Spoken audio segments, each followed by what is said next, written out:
Hello students and study buddies, my name is TBSkyne and welcome back to Final Fantasy VIII, where we have had a lengthy tutorial episode in the last video trying to introduce ourselves to everything. And,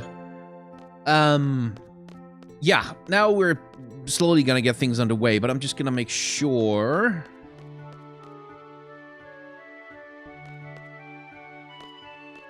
Ooh, I think a trigger, okay. Did you hear? They're gonna cut the library budget again. Why do they always do that? Do they have some kind of grudge against us? Out of all the committees, we, the library committee, are the only ones beneficial to studying. I know, seriously. We get the same amount as the disciplinary committee. How sad is that? Oh my. Well, at least we have a different budget to buy books with. But what about snacks? Now that adds up too, you know. Sometimes there's nothing to do. All you do is just sit there. That's right. Eating snacks and chatting is part of our job. Is it now? If there's a book you're looking for, please let one of the library committee know. We'll be happy to help you. Oh, right. There's this area. Esuna. Nice.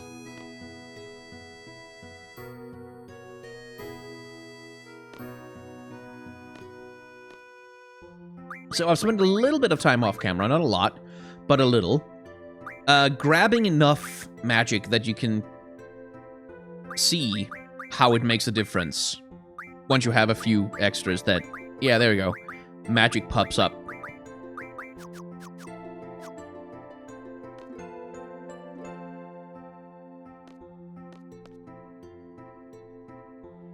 I've got a sneeze coming, but it won't happen. God damn it.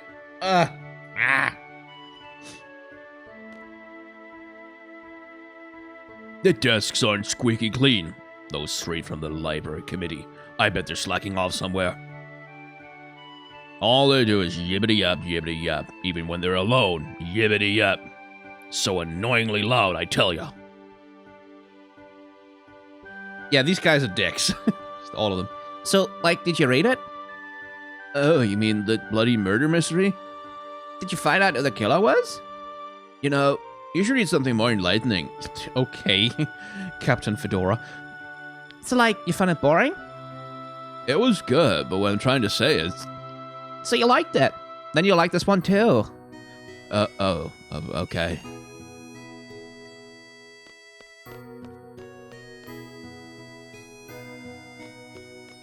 So like I said, there's a whole bunch of scenes and character moments and God knows what else that just will not trigger unless you take the time out of your playthrough to go and make sure that you have caused certain scenes to play or received certain dialogue boxes. And the game doesn't tell you any of this. There's no... The scenes aren't framed like cutscenes or special scenes where you get some, oh, this is going to be important later indication at all. So this is something that you kind of have to figure out for yourself. Fortunately... Oh, wait, this was the wrong direction. Fortunately...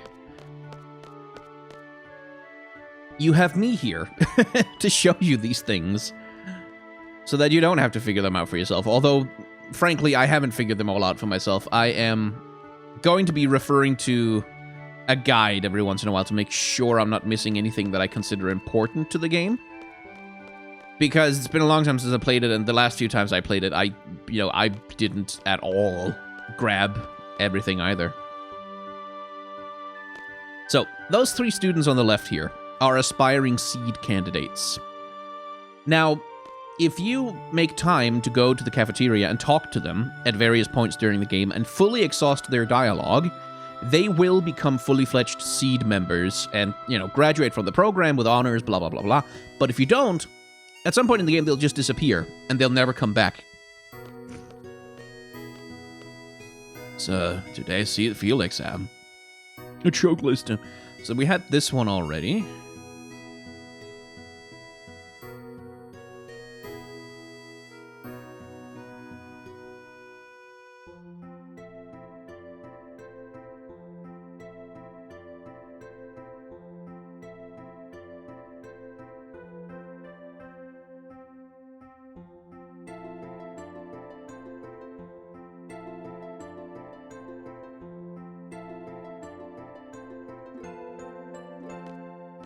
Okay, is that all of it?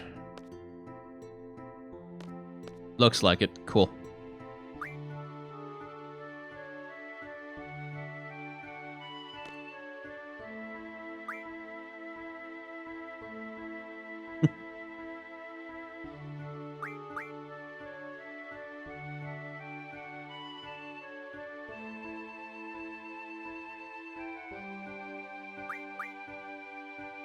Right. So I'm just exhausting some dialogue here to make sure that we don't miss out on anything. And that's one of the very ambitious things that this game tried to do, in terms of, like, it feels a lot more like it creates a world that exists kind of independently of you. Like with characters and people who have their own storylines and their own stuff they're going through that isn't, like, 110% tied to you being the chosen one to save the world from the blah blah or the whatever. And in fact, for most of this game, to be honest, you don't have, like, Final Fantasy VII is very, very strongly structured around chasing Sephiroth around. Like, oh yeah, Sephiroth is threatening to destroy the world. We need to get Sephiroth and make him not destroy the world. And so you have that constant, like, that goal on the horizon all the time. This game is a lot more vignette-based. Like, it's much more segmented than Final Fantasy VII was. Let's talk to this guy. Oh, hey. Would you like to have these? My brother gave me these cards, but they're really not my thing. You can have them if you'd like. What? How do you play a card game? I think it'd be best to look at the card game explanation in the tutorial. I don't know much about it, really. If you want to play card with someone, talk to them by pressing X, but keep in mind, not everyone's a card player. Oh, by the way, I don't play, so don't bother challenge me. Cards. We will not be spending a lot of time on the card minigame in Final Fantasy VIII, but I will show it to you, just as a matter of, you know.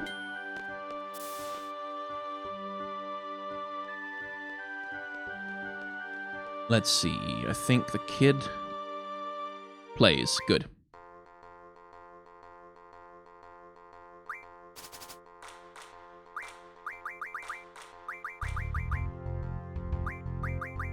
So,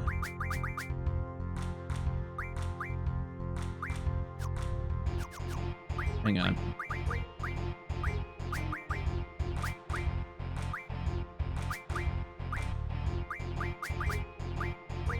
Yeah. So, this is a pretty simple card game. The objective is to dominate the board. Essentially to own more cards than your opponent anywhere on the board. And the way that you do that is that you build a deck of cards that you start with, and then you put them down on the board. And if you put your card next to someone else's, they match numbers, and whoever numbers on that side is bigger wins and flips that card over to, like so.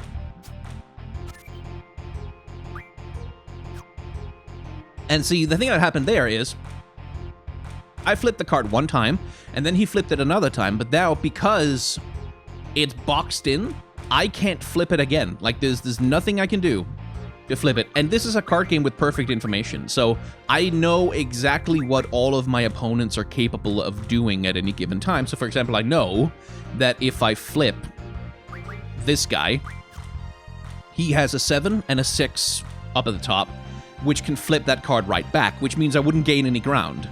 But I also know that... Let's see. There. If he does that, I have ways of countering it. Let's see. I think this will do. Good. Okay, so he has a 3 on that side. And I think he wins. Yep. There you go. And he takes one of my cards. And this card game, outside of that very, very, very, very simple starting premise, is incredibly complex, or rather, it can be incredibly complex, depending on how much you engage with it, because, as you saw, that card game operated on a certain set of rules, right? Like that, when I lose and he wins, he takes one of my cards. And if I win, I get to take one of his cards.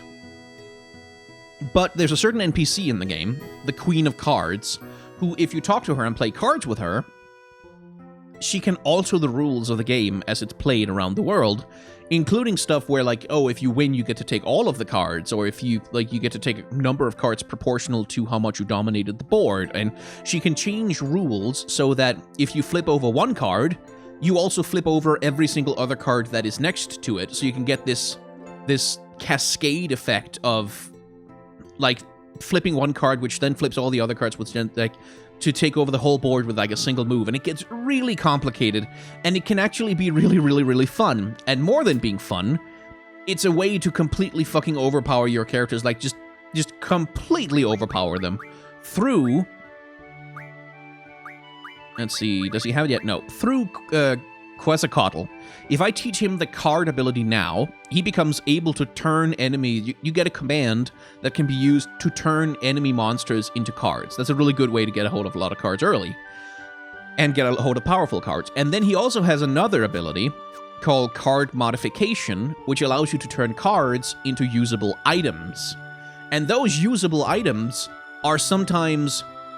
Let me put it this way, obscenely fucking powerful. Like, just you can refine cards into items that you are not supposed to have access to, like, for hours and hours and hours. And you can turn those cards into spells, and you can get hundreds of spells of, like, super late game spells on disc 1 while you're still, like, level 10. And you can junction those spells to your stats, and you can become extremely overpowered very easily. And that's one of the... Like, and that's again one of those systems that, like, if you want to engage with the card game, it can give you a hell of a lot of rewards, material rewards that actually, you know, matter. But if you don't want to engage with it, don't bother. Doesn't matter. You don't have to deal with it. It does make for a richer game experience, like, to fully engage with a card game, because it is integrated into a bunch of stuff. But we're not going to do that in this playthrough. Mostly because I find playing that card game kind of frustrating and boring, mostly. But that's because... That's not so much because of the card game itself, but because I am just not into that sort of thing. I'll have a few things to explain before we head off. GF gives us strength. The stronger the GF, the stronger we become. Isn't that just the truth of life? So, here's a brief explanation, which I don't need because I already know... Nope. Everything okay up until now? You can always check back by accessing tutorial from the menu. Once we get to the fire cavern, I'll explain how to junction magic. And now Quistis is in my party as well. So, let's talk about limit breaks. Yes, I know, there's more information dumping to do. So... Squall has a limit break called Rensokuken, which is basically, he attacks an enemy and hits them a whole bunch of times with his gunblade, and if you press the trigger button at the right time, then you get extra damage on each hit, and if you get enough hits during the normal limit break, sometimes he will use a special ability, like this one, the Rough Divide, or any of a number of other supplemental limit breaks. Quistis is a bit different. She has blue magic as her limit break, which you can only teach her new abilities to use in blue magic by acquiring certain items and using them on her.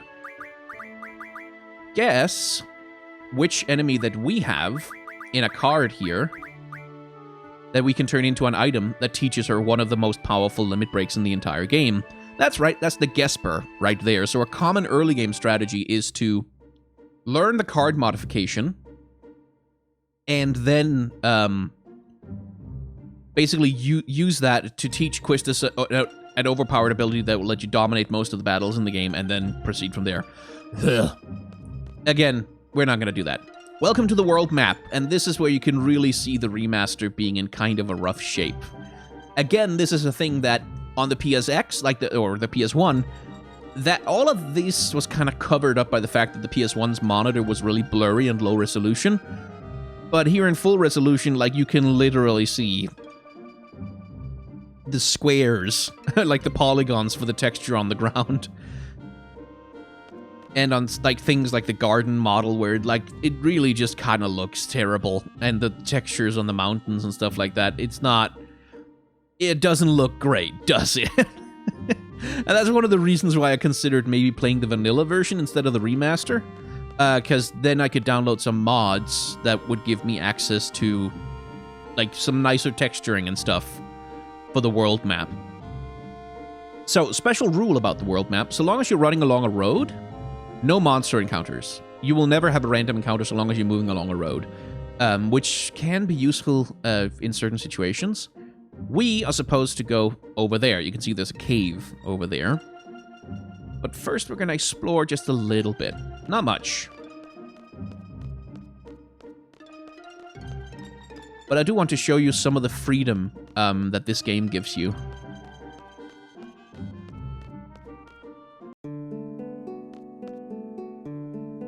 Hey, you're a student at the garden, right? What's the news in the garden festival? Me and my girl are definitely gonna be there with our band, alright? See you guys then! I can perform almost anything, but my specialty is singing ballads. Come by and listen if you're interested. So here we have a shop. No? Really? Okay. Well, there are other shops. Like this one. This is a junk shop, and I'm still going to be dumping information about stuff on you. And you see here, you can remodel your weapons. Right now, Squall has the revolver, and Quistis has the chain whip. These are the basic starting weapons. These are all I can do. But you can find certain magazines scattered throughout the game that allow you to remodel your weapons into more powerful weapons. Let's give Shiva to Quistis so that she has some commands to use. And so she can start drawing as well. And I'll give... One good thing is that you can basically you can split magic and you can give magic between your party members freely. So you don't have to have every single party member like draw and draw and draw and draw and draw and draw and draw in order to build up a magic library. You can build it up. My poor hands have begun to shake lately. I feel like my fishing's going downhill now. Back in the day, I used to catch a whole bunch of them baleen fish and share 'em with this here cat.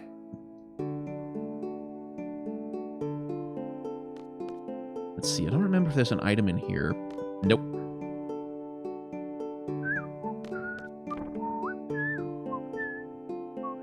I also just love this melody.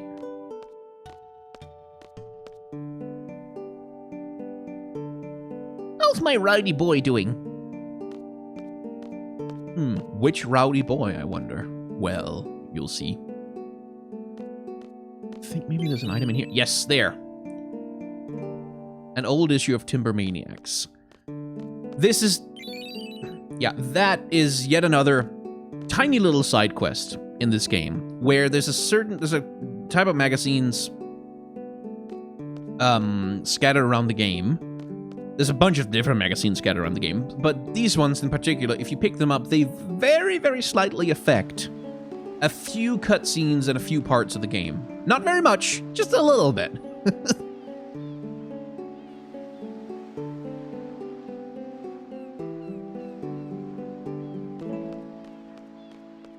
Na na na na na na na na na na na. Hey, instructor! Won't you have a seat? I could really use the company. All right. While we're at it, we can go over the test you flunked the other day.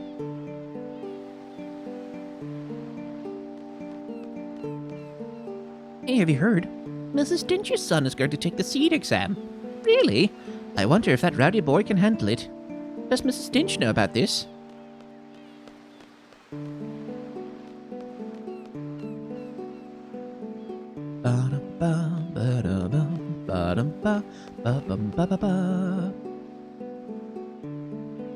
And again, this is very different from the opening of Final Fantasy VII, which, as we talked about during that playthrough, is... Aha, there's a magazine. Thank you. I don't know if I'm going to find all of them, but I'm going to give it a shot. Whereas we talked about, it's very strongly structured and very linear. Like, you are in Midgar, you have to fight the Shinra company, yada yada. You have this very clearly defined goal. But the opening of Final Fantasy VIII is just spectacularly more open. This is the Queen of Cards. I am the Queen of Cards.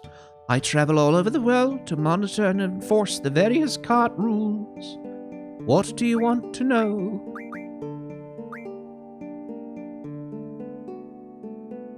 Pay me 30,000 gil and I will pass on a new rule to this region. Nope.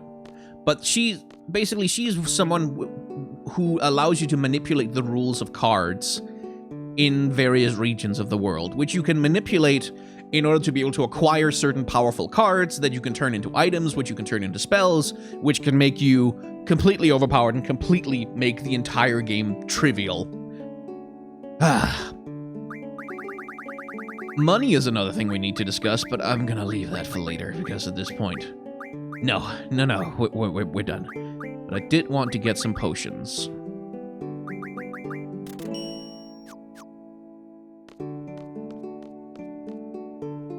The trains are running on schedule. There aren't many tourists coming from Galbadia. From my experience in this situation...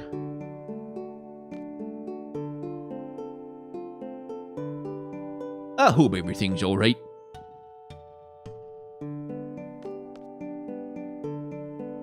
There guys from around here? Yep.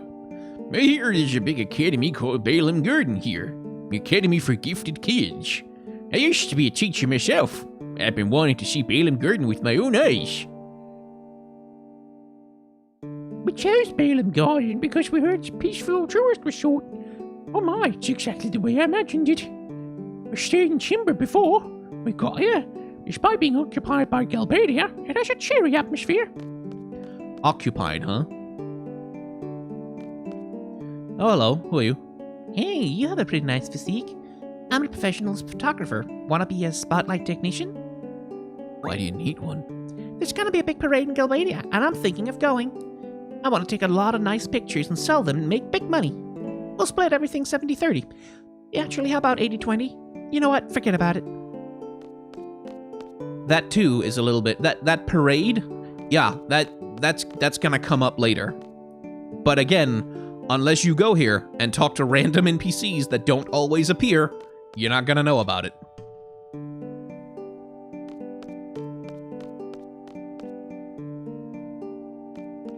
And that's one thing I've come to appreciate a lot more about Final Fantasy VIII as the years have gone on, is that there is a lot of density there. A lot of density of that in that world building and in that, like, a universe that feels like it exists very much outside of you in a way that Final Fantasy VII never really did. Like, Final Fantasy VII revolves around you and your characters and your journey and so on and so on. So...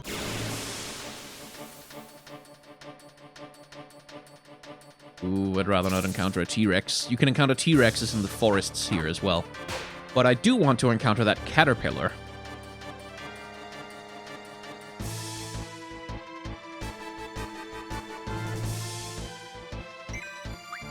And I want to start drawing some magic. And this is the big disadvantage of the magic draw system. The fact that you need these... like, to stock up on these magics in order to junction them to your stats, in order to make your characters sufficiently powerful to play through the game. But junctioning and acquiring magic is, fundamentally speaking, a grind. Like, it is just this. You stand around, and you find enemies, and you draw spells from them over and over and over again, while they spend quite a lot of time attacking you. And it's a really slow process. And that's one of the, like, the junction system allows you to make yourself just obscenely powerful.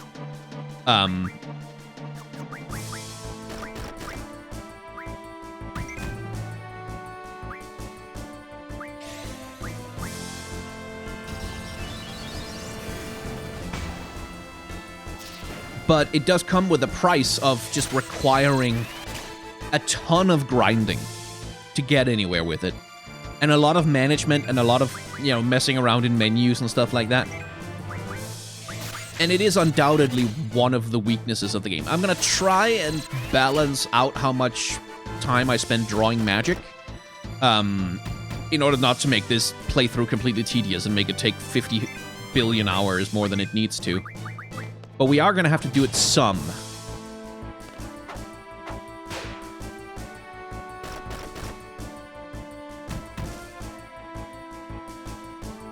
This might also be a good time to explain how limit breaks work in this game. In this game, limit breaks depend on something called a crisis level. And the crisis level of a character is determined by, well, how much crisis they're in. Basically, if your character has a bunch of status changes and low health, and they're in a lot of trouble, their crisis level goes up. And as their crisis level increases, the chances that they'll have a limit break available increase as well. So anytime your character is at low health in yellow HP, every time they have a turn, there's a chance that they'll have a limit break available. But it's kind of random. And the chances go up the more trouble you're in, but it's random whether or not they appear. So it's not like Final Fantasy VII where you can build up to a limit break. It's more a thing of, well, I mean, it's not going to show up if you play really well and you're never in trouble, you're never going to see a limit break, basically. But it also means that there are gameplay strategies specifically based around intentionally keeping certain characters in the red or in the yellow, like in really low health, so that you can spam their limit breaks over and over again and do absolute metric crap tons of damage.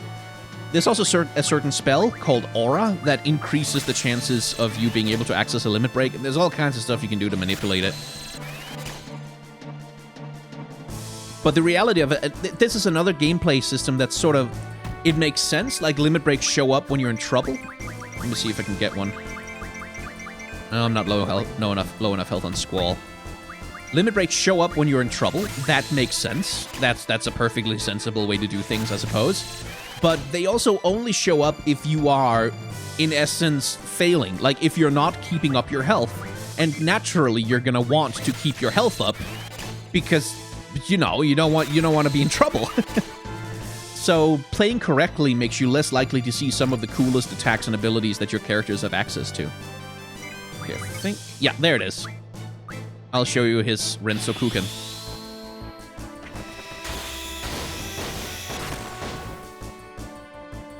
Well, thanks for the lag. And there's the Rough Divide, that extra ability I talked about.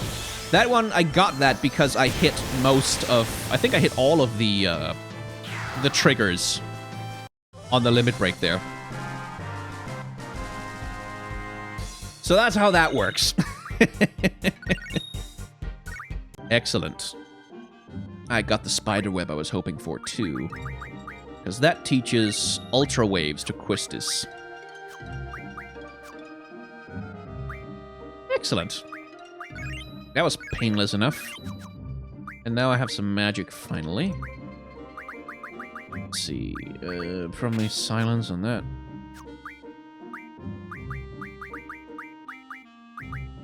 And yeah, sleep is going to be the effective one, isn't it? Thunder does well okay, too. So, how much magic you're able to draw from an enemy also depends on your own stats. Like, your own magic stat, especially, determines how much magic you're able to draw. I should save before I do this. And so, very powerful spells are harder to draw. They're harder to get a hold of. And so, you want characters... If you want a character to be able to draw, then you want them to have a high magic stat. So you might want to make that a thing that you do, like have a character dedicated to drawing magic and then spreading that out amongst your party members. I know how to use my gunblade. I know how to junction magic, Quistis. Thank you for the tutorials, though. I think I've given plenty of tutorials to people already. So this is our exam. This is the fire cave, and we're supposed to do a thing in here. Objective: to obtain a low-level GF. A seat member must support. Are you ready? Yep. I'm ready. I'm his support. Instructor number 14, Quistis Treppy. Select a time limit. Choose one suited to your abilities. Challenging, yet reasonable.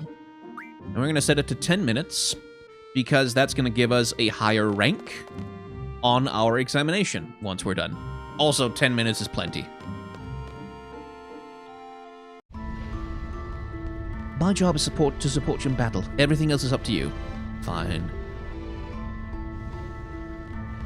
You know, the boys often choke on this test when I come with them. I guess my charm makes them nervous. Whatever. I'm just kidding. Trying to keep you relaxed, that's all.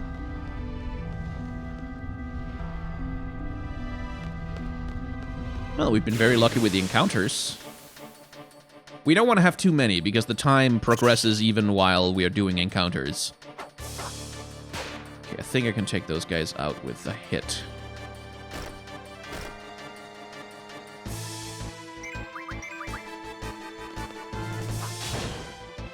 Yes.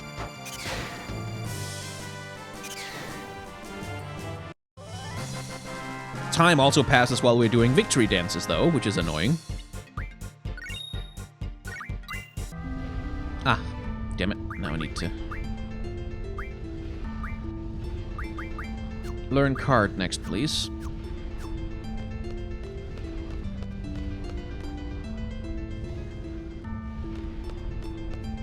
And we're not going to bother with any of the side paths because there's nothing on them, and also because we don't have time.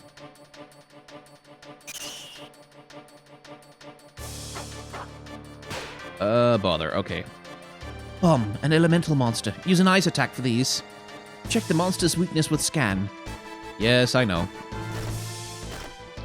But I think I know what I'm going to do about this. Fastest thing is Shiva.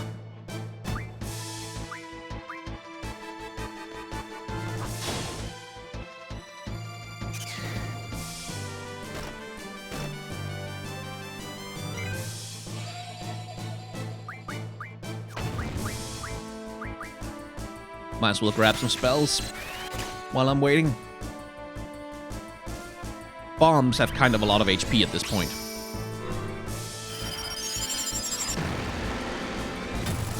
Also, say hello to Shiva. She's gotten a bit of a glow up since the last game.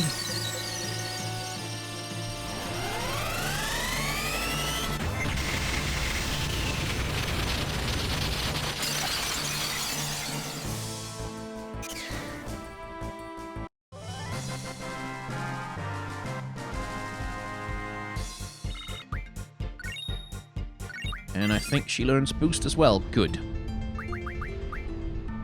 I'll explain what boost is in a bit once it becomes relevant. Let's get her to eye magic refinement first.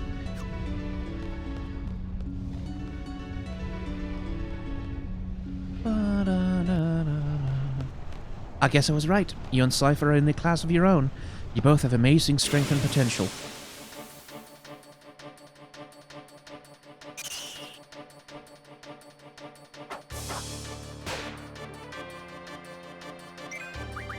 One thing I didn't count on is that it was going to take extra time for me to do the voice acting. Well, voice acting, I say. The voice pretending, the voice performance. For the characters reading through their dialogue boxes, where normally I just skip through them as fast as possible.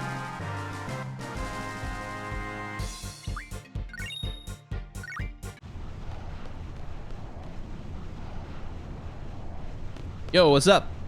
Okay, this is it. Are you ready? You seem confident enough. Hello!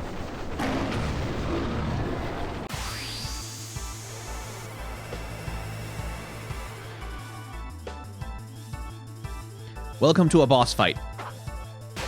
Not a difficult one. And here I need to do something a little bit careful.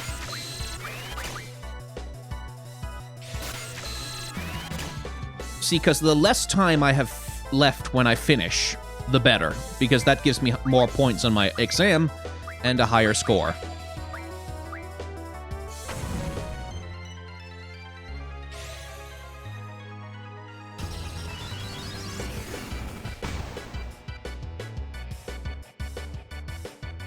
So I'm trying to be a little bit judicious.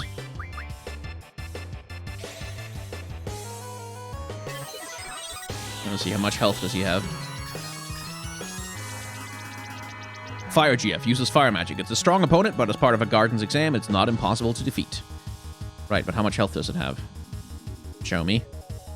980. Okay.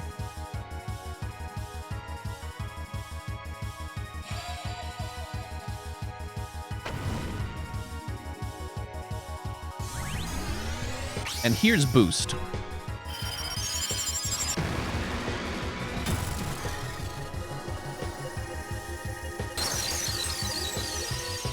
Basically, while the summon animation is playing, I can mash X in order to boost the amount of damage output that the summon ability does.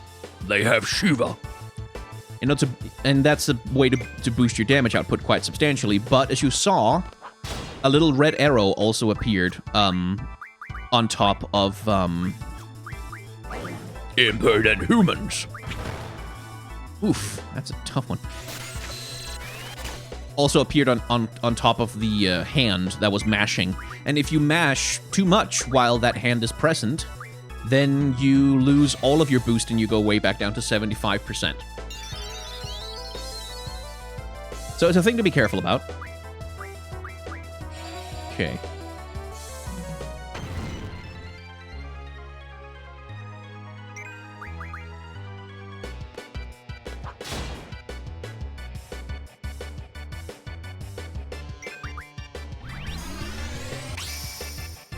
Second Shiva summon.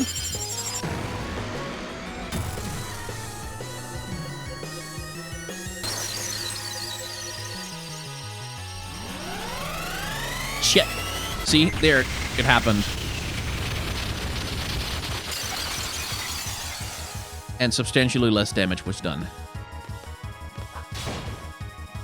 Still, I should be okay on time.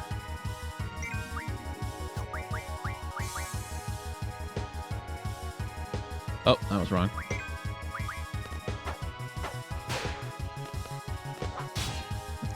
I'm wondering how the hell to get the...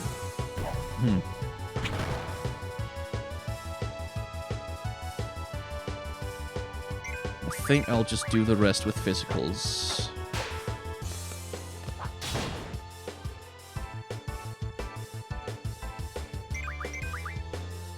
I think that'll be alright. Because I just need to defeat him before I finish. Before the timer runs out. And I think 2 Shiva summons and a bunch of physical attacks should do the trick.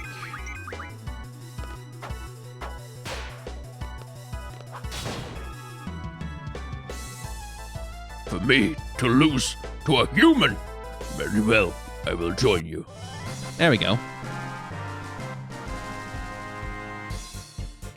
Where the heck did I put my phone?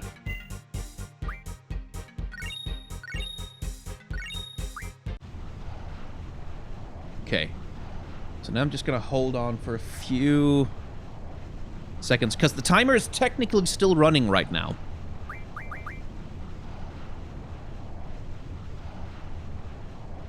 So I'm just gonna run down the clock. No, fuck it. That's an optimization strategy. Screw optimization strategies. There isn't much time, but let me go over this real quick. Ah, elemental junction. Nope.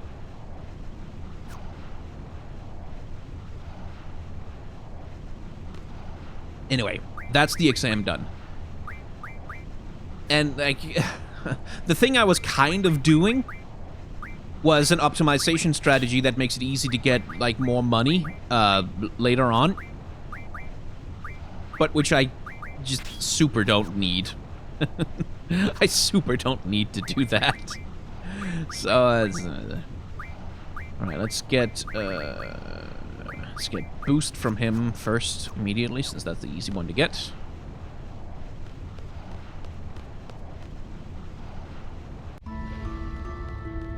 And now we can kind of take our time and explore a little bit.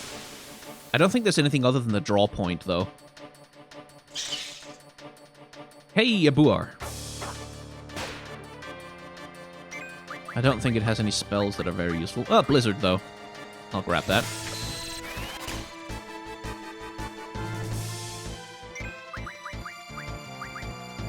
And thunder, huh?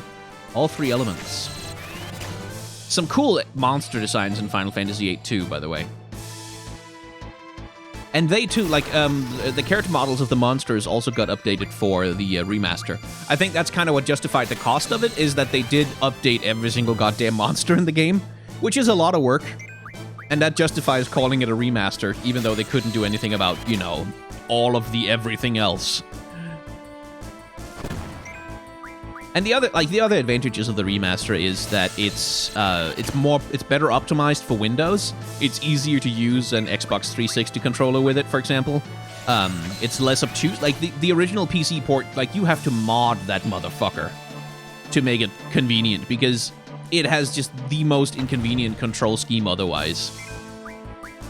And it's just no fun to deal with. Grabbing some blizzards, but I should really also grab thunder.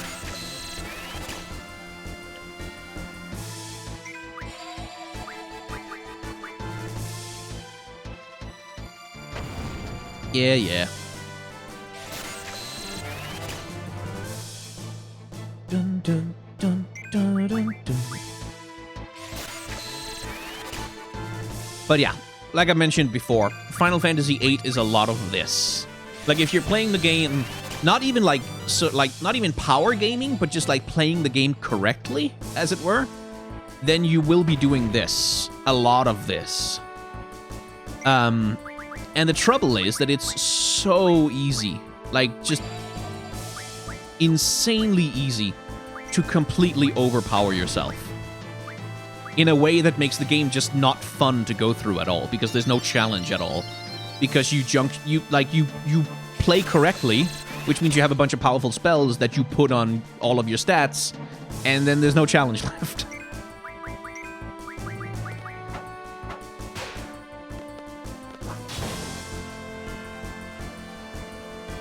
And I'm gonna try to avoid that a little bit.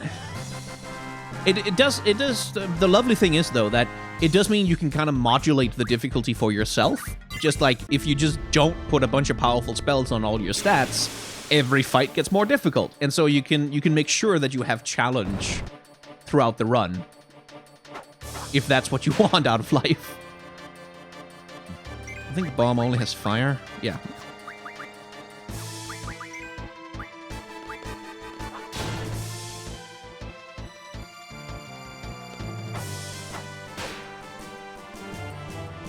Dum, dum, dum, dum, dum, dum, dum.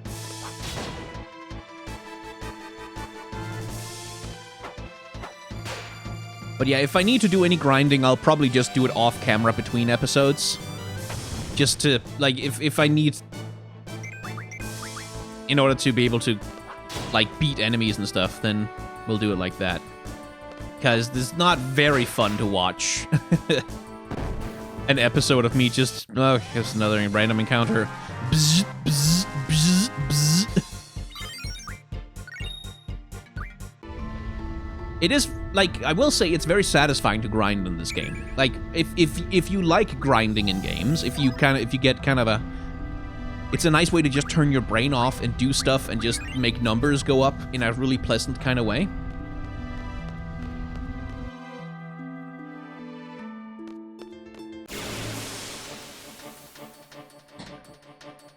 So if you're kind of into that kind of thing of like just gathering and collecting and optimizing things, which is a valid and quite fun way to play oftentimes, then this is a good game for that.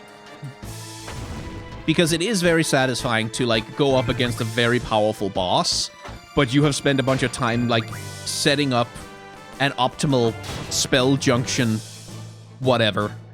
And now like you just wreck their faces completely with absolute crap tons of damage all the time. That is very satisfying.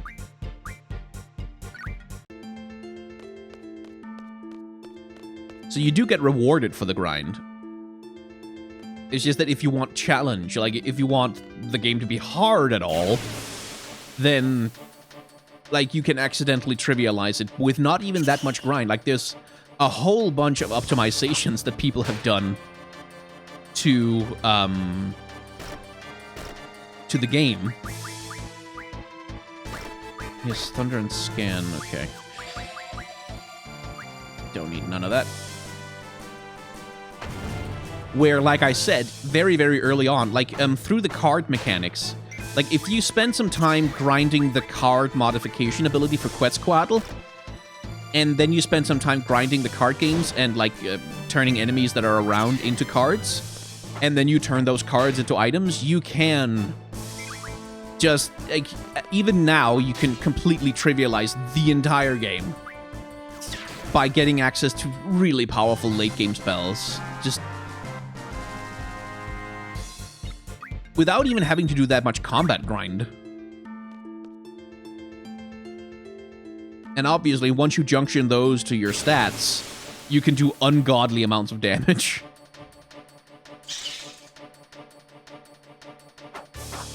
Hell of an encounter rate in here.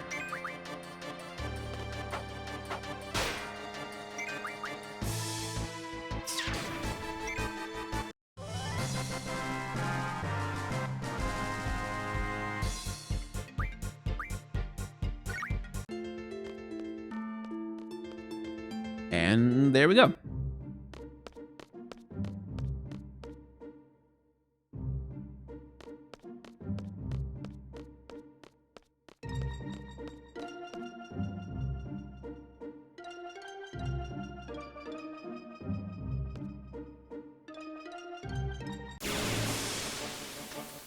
Please don't be a T-Rex. Okay, good. That's not much better.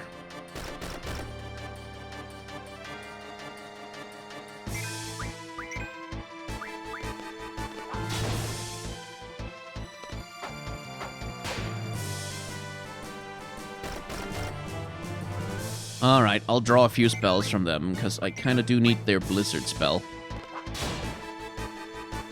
Wait, they don't have Blizzard, do they? They have Thunder? Fire, huh? But I do need Cure.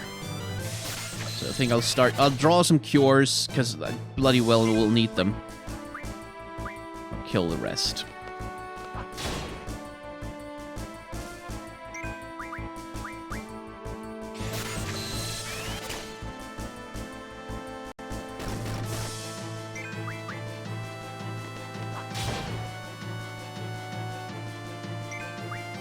There's lovely character animation on the monsters here, too. Like, did you see the caterpillar?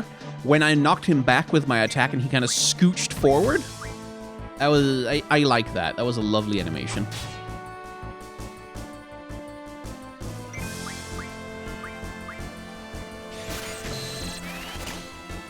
Okay, Quistis has some cures now. That's good.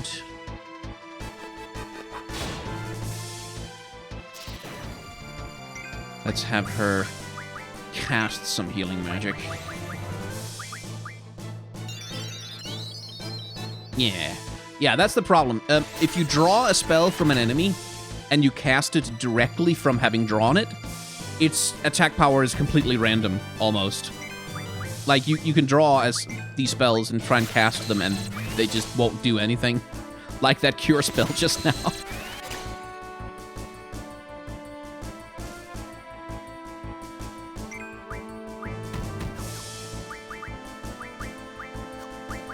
And I think that's a mechanic to make sure that you don't, like, that you actually take the magic command into fights, and you don't just rely on drawing spells from enemies and then casting them directly.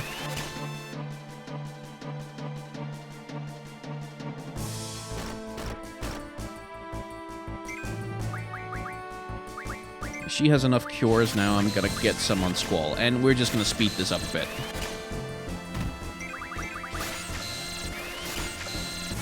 This is where I'm really, really glad that the speed boost is in there, because it makes stuff like this happen a lot faster. Okay, one more round.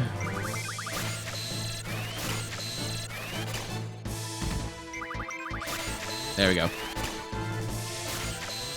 That's enough of that.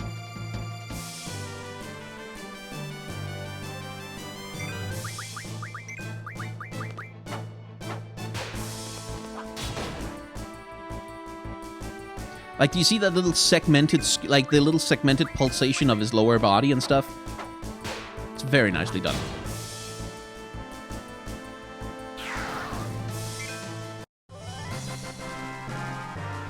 The animation of Final Fantasy VIII is really genuinely leaps and bounds beyond what they ever could do with Final Fantasy VII. Cool. So he's almost got a card. She finished Ice Magic Refine. Good. Let's get her working on the Junction abilities. And have him work on Fire Magic Refine, because this is what I was talking about.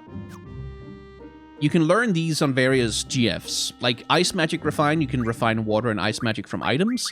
And then certain items you can refine into spells, which means you can, for example, potions can be refined into cure spells. So you can basically buy cure spells in the shop in that way. And I can turn one of these into 5 blizzards.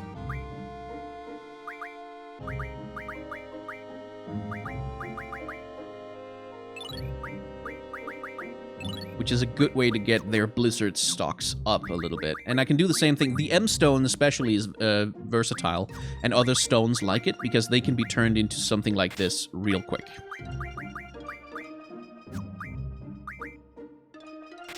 There. That gets...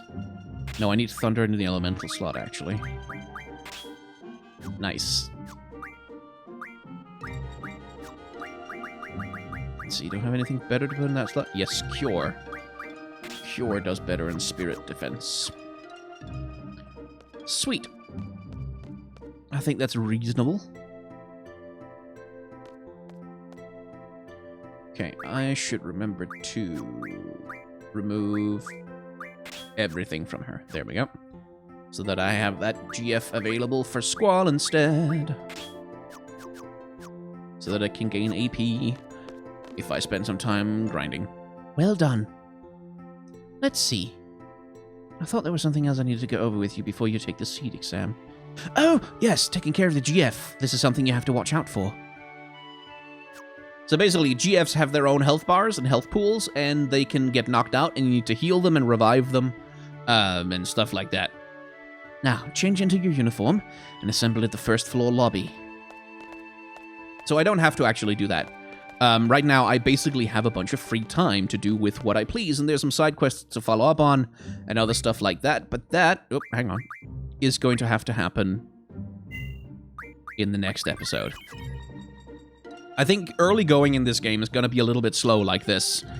Mostly because there's so much to explore, there's so much to set up, and there's so much to explain. But if you have enjoyed hanging out in the world of Final Fantasy VIII with me nonetheless, then I encourage you to hit the like, comment, and subscribe buttons down below, because all of those buttons increase numbers, and numbers going up, much like with junctioning stats in Final Fantasy VIII, is good, and it's the only thing that YouTube really cares about. So that's kind of what I need from you. Thank you. Also, if you want to support the channel directly, then Patreon, tip jar, merchandise store, and memberships on this channel are there for that specific purpose. It's different things. You can buy stuff in the merchandise store. There's some perks over on Patreon. The membership here on the channel gives you a little icon next to your name, and also a special emoji when I stream here sometimes. So if you want any of that, just feel free to go and get it. And if not, that's completely okay as well. All I have to say to you now, though, I think I've plugged everything correctly, is thank you very much for watching, and please come back for the next video.